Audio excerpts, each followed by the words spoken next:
Invest कर रखा है प्लांट और मशीन पे, इक्विपमेंट पे, वो 1 करोड़ रुपए से ज्यादा हो गया तो वो जो है माइक्रो के अंदर नहीं आएगा, वो 1 करोड़ के अंदर रहना चाहिए। और आपका सालाना टर्नओवर जो है आपके बिजनेस का 5 करोड़ तक ही होना चाहिए, इससे ज्यादा नहीं होना चाहिए। वहीं स्मॉल वालों के लिए ये सेम बात यहाँ पे, अगर मशीन इक्विपमेंट्स प्लांट्स की बात किया है तो उनके इनके सभी की कॉस्ट 10 करोड़ से ऊपर नहीं होनी चाहिए।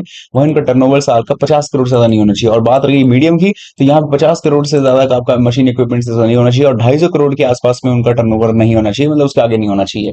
तो ये एक सिंपल सा एक नंबर है, जिस नंबरिंग के हिसाब से आप अंदाजा लगा सकते हो कि आप मतलब सेक्शंस में आते हो। ठीक है, बाकी बेनिफिट्स क्या है, तो ये देखो सिंपल सी बात है, यहाँ पे द लोन एडवांस ऑफर जो होता है बैंक ऑफ बड़ौदा के एमएसएमई यूनिट्स, ये यूज किया जाता है बेसिक नीड, जैसे कि फैक्ट्री को एक्विजिशन के लिए, लैंड कंस्ट्रक्शन के लिए। तो इसके इस पैसे का इस्तेमाल कहाँ कहाँ किया जा सकता है, ये मुझसे और बैंक से ज्यादा आप ही लोग जानते हो, क्योंकि आप उस बिजनेस को।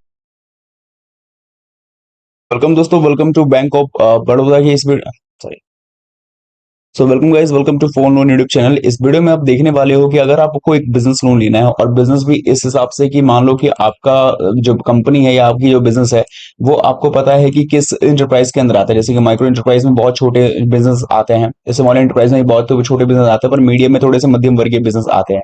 तो अगर आप इसको आइडेंटिफाइड नहीं कर पा रहे हो, तो मेरे पास के और भी तरीके हैं जिससे आप खुद आइडेंटिफाइड कर पाओगे कि आपका बिजनेस स्मॉल माइक्रो इंटरप्राइज में आता है, स्मॉल इंटरप्राइज में या मीडियम इंटरप्राइज में। तो ये हम इसकी बात कर क्यों रहे हैं जी, एक्चुअली मैं इसके बारे में हम बात इसलिए कर रहे हैं ताकि आज मैं आपको बता सकूं कि आप लोग बैंक ऑफ बड़ौदा से एमएसएमई लोन के तहत बिजनेस लोन को कैसे बड़ी आसानी से ले सकते हो, बिना किसी के दिक्कत के, और बहुत ही आसानी से। बस इसके प्रोसेस और स्टेप्स को अगर आप लोग ध्यान से समझा तो आपको लोन मिल जाएगा। और 100 बात की एक बात, कि अगर आप बिजनेस सेक्टर्स में जुड़े हो, अगर किसी भी बिजनेस एक्टिविटी में एंगेज हो, वो मैंने प्रॉफिट मतलब कि पैसा कमाने वाली एक्टिविटीज में एंगेज हो, तो डेफिनेटली आप लोगों को लोन लेने से कोई भी नहीं रोक सकता।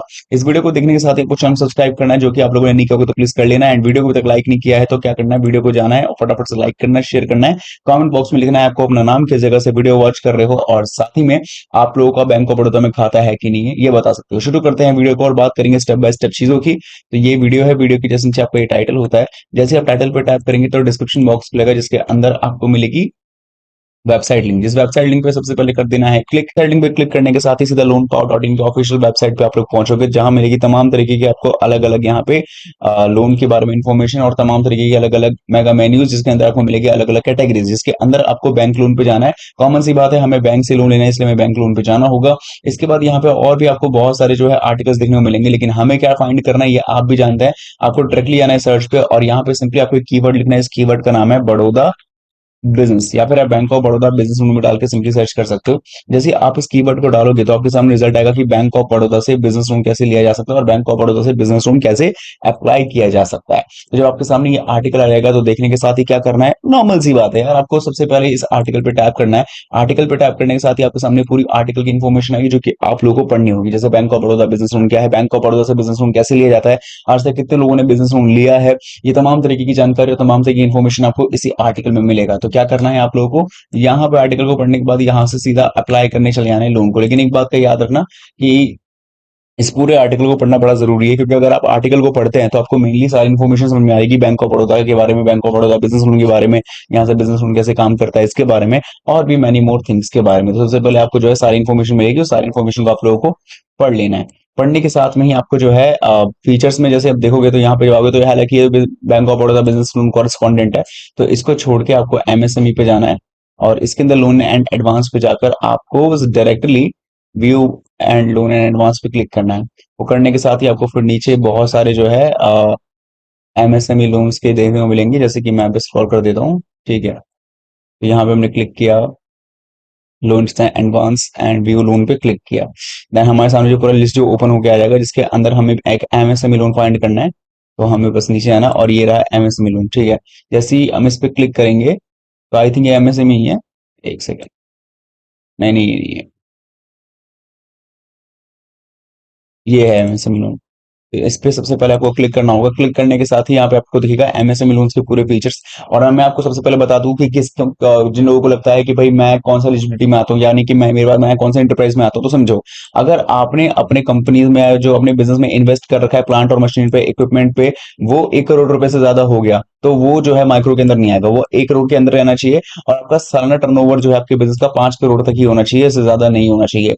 वहीं स्मॉल वालों के लिए ये सेम बात यहाँ पे, अगर मशीन इक्विपमेंट्स प्लांट्स की बात किया है तो उनके इनके सभी की कॉस्ट 10 करोड़ से ऊपर नहीं होनी चाहिए, वहीं उनका टर्नओवर साल का 50 करोड़ से ज्यादा नहीं होना चाहिए। और बात रही मीडियम की, तो यहाँ 50 करोड़ से ज्यादा का आपका मशीन इक्विपमेंट से ज्यादा नहीं होना चाहिए, और 250 करोड़ के आसपास में उनका टर्नओवर नहीं होना चाहिए, मतलब उसके आगे नहीं होना चाहिए। तो ये एक सिंपल सा एक नंबर है जिस नंबरिंग के हिसाब से आप अंदाजा लगा सकते हो कि आप मतलब सेक्शंस में आते हो। ठीक है, बाकी बेनिफिट्स क्या है, तो ये देखो सिंपल सी बात है, यहाँ पे द लोन एडवांस ऑफर जो होता है बैंक ऑफ बड़ौदा का एमएसएमई यूनिट्स, ये यूज किया जाता है बेसिक नीड, जैसे कि फैक्ट्री को एक्विजिशन के लिए, लैंड कंस्ट्रक्शन के लिए। तो इसके इस पैसे का इस्तेमाल कहाँ कहाँ किया जा सकता है, ये मुझसे और बैंक से ज्यादा आप ही लोग जानते हो, क्योंकि आप उस बिजनेस को ऑपरेट कर रहे हो। ठीक है, बाकी सबको पता है, फैक्ट्री की मशीन्स लगाने के लिए, वहां वर्किंग कैपिटल पावर बढ़ाने के लिए, स्टाफ मेंबर हायर करने के लिए, लोगों को हायर करने के लिए, क्योंकि मेन जो बिजनेस होता है वो लोगों के लिए ही किया जाता है ताकि उनको अच्छी खासी इंप्लॉयमेंट मिले। इसके बाद जब साइजेस पढ़ लोगे तो और भी चीजें होती है, जैसे कि रेट ऑफ इंटरेस्ट। तो अगर इसके बारे में बात करते हैं तो ये पहले बता दूं कि ये बैंकिंग पॉलिसीज को बैंक ऑफ बड़ौदा पे डिपेंड करता है। जब भी आप लोन डिस्बर्स करने जाते हो तो आपके एज पर योर एलिजिबिलिटी आपको बताया जाता है कि आपको क्या प्रतिशत पे लोन दिया जा रहा है। सबसे बड़ी बात आती है यहाँ पे कि भाई इस लोन पे कोई सब्सिडी है कि नहीं, तो फिलहाल तक तो अभी तक तो हुई नहीं है, लेकिन जैसे ही होगा मैं बता दूंगा। और यहाँ पे जो मेन सेगमेंट है एक चीज का कि भाई एलिजिबल कौन कौन है, देखो 18 एज या मेरे हिसाब से 21 एज का हर कोई व्यक्ति एलिजिबल है। दूसरी बात यहाँ पे अगर वो इनकम जनरेटिंग एक्टिविटीज में इन्वॉल्व है तो वो एलिजिबल है। उसका बिजनेस एमएसएमई के अंदर आना चाहिए, क्योंकि उसको पहली बार पता ही नहीं कि उसका बिजनेस एमएसएमई के अंदर आता ही नहीं, और अगर आता है तो उसके पास उद्योग आधार नंबर और ऐसे तमाम डॉक्यूमेंट्स होने चाहिए जिस डॉक्यूमेंट्स के बिहाफ पे वो लोन ले सकता है। ऐसी और चीजें के बारे में। ठीक है, अब हालांकि ऑनलाइन एमएसएमई और स्पेशली डिजिटल एमएसएमई लोन की बात है तो ऑनलाइन भी हमने अप्लाई करने के बारे में बताया था, लेकिन अब बात करते हैं कि किस तरीके से एप्लीकेशन फॉर्म के माध्यम से पॉसिबल करेंगे। तो इसके लिए आपको नीचे जाना है और नीचे ही आपको सेगमेंट मिलेगा डाउनलोड फॉर्म्स का। ठीक है, इस पे जाना है और यहाँ पे आपको जो है एक MSME loan up to 200 lakh यानी 2 करोड़ रुपए तक के बिजनेस लोन फॉर्म को यहाँ पे ले। जहां तक बात करते हैं कि जब आप लोग एप्लीकेशन फॉर्म को अपने उसी वेबसाइट से डाउनलोड फॉर्म से ले लोगे तो यहाँ पे कुछ इस तरीके का आपके सामने एप्लीकेशन फॉर्म आएगा। यहाँ पे देखते हो अभी फिलहाल 2 करोड़ रुपीज तक का ये आपके लिए एमएसएमई लोन है। और ये जो है, अगर इस फॉर्म को लेने में कोई भी दिक्कत या फिर आपको लगता है कि एमएसएमई लोन के मुताबिक ये एप्लीकेशन फॉर्म सुटेबल नहीं है, तो आप बैंक ऑफ बड़ौदा के ब्रांच पे विजिट करके वहां के हिसाब से on the spot application form ले सकते हो।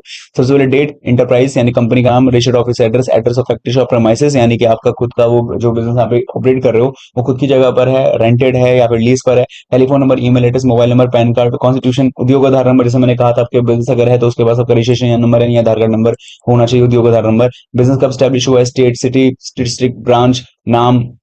यहाँ पे जो है आपके अलावा जो आपके और प्रोपराइटर से जो आपके सहयोग में काम करते हैं उनके नाम और डॉक्यूमेंट्स के बारे में बता सकते हो। देन इसके बाद यहाँ पे एक्टिविटी, आपका एमएसएमई यूनिट रजिस्टर्ड है कि नहीं, ये सारी चीजें बताने के बाद आपको आगे बढ़ना है। फिर बैंकिंग क्रेडिट फैसिलिटी और भी तमाम चीजें जो आप यहाँ पे पढ़ सकते हैं। और डॉक्यूमेंट्स यहाँ तक मैं बात करता हूँ तो भैया डॉक्यूमेंट्स की लिस्ट काफी लंबी है, इसको बड़े ही प्यार से और आराम से इसको ध्यान से पढ़ पढ़ के डॉक्यूमेंट पर प्रत्येक डॉक्यूमेंट को ध्यान से यहाँ पे अटेस्ट करें।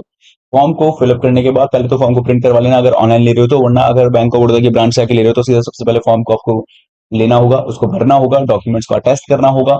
ये सारी चीज करने के बाद आपको सिंपल आगे बैंक ऑफ बड़ौदा के ब्रांच में विजिट कर देना है एंड उस फॉर्म को सबमिट करना है। हालांकि अगर कोई भी दिक्कत होगी, कोई भी क्वेरी होगी या फिर उनको कुछ पूछना होगा तो आप वो आपसे ऑन द स्पॉट पूछेंगे कि यहाँ मिस्टेक है या फिर जो सब कुछ सही रहेगा तो सबमिट कर लेंगे। तो आशा रहेगी वीडियो आपको काफी हद तक पसंद आई होगी, और कुछ भी डाउट हो तो कमेंट्स में लिख के प्लीज जरूर बताइएगा।